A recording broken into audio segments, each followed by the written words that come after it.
Bienvenue sur votre chronique d'El Condor de ce 22 septembre 2025. Depuis l'accession du parti PASTEF au pouvoir, un constat amer s'impose. Un laxisme grandissant s'installe au cœur de PASTEF. Jadis le parti le plus dynamique du Sénégal et de l'Afrique, celui qui se vantait de son capital humain exceptionnel, est en train d'effriter ce qu'il a de plus précieux, ses militants, sa jeunesse et ses sympathisants.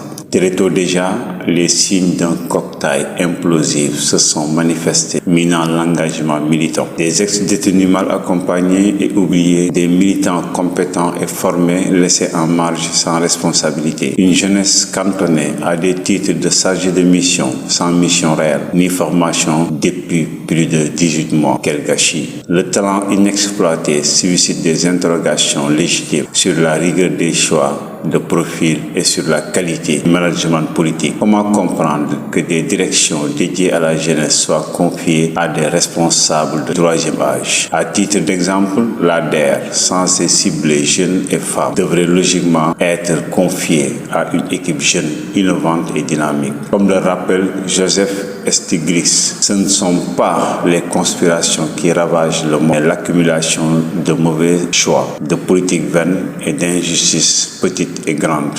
Il est donc urgent de corriger la trajectoire, d'élaborer une politique cohérente et inclusive pour relancer un plan de redressement social qui bénéficie d'abord au peuple, mais qui doit aussi être porté par un parti uni et structuré. Or, que voyons-nous? Un bureau politique aphone, sans orientation claire, un parti qui repose uniquement sur son président Ousmane Sonko, réduit à prendre seul toutes les initiatives. Seule la JPS, Jeunesse Patriotique du Sénégal, continue de proposer et d'animer le débat malgré ses faibles moyens. De Goudiri à Saint-Louis, de Fatick à Kaolack, en passant par Dakar, Thiès et Goudomp, ce sont les jeunes qui tiennent le flambeau et ils méritent félicitations et encouragement. D'ici 2027, cette jeunesse sera plus légitime que bien des ministres ou DG actuels, souvent imbus d'eux-mêmes et enclins au calcul politicien. En politique, rien ne s'offre, tout s'arrache. L'ambition du parti n'est pas la prétention,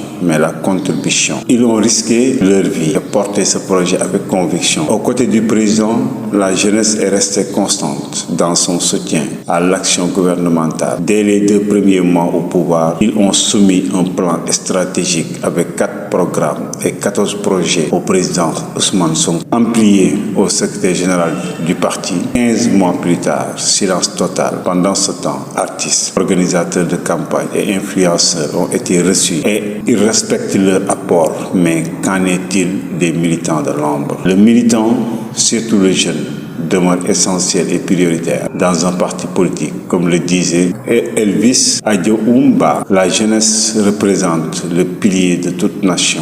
Elle doit donc voir en chaque opportunité qui se présente un challenge, une chance de démontrer son potentiel et son engagement.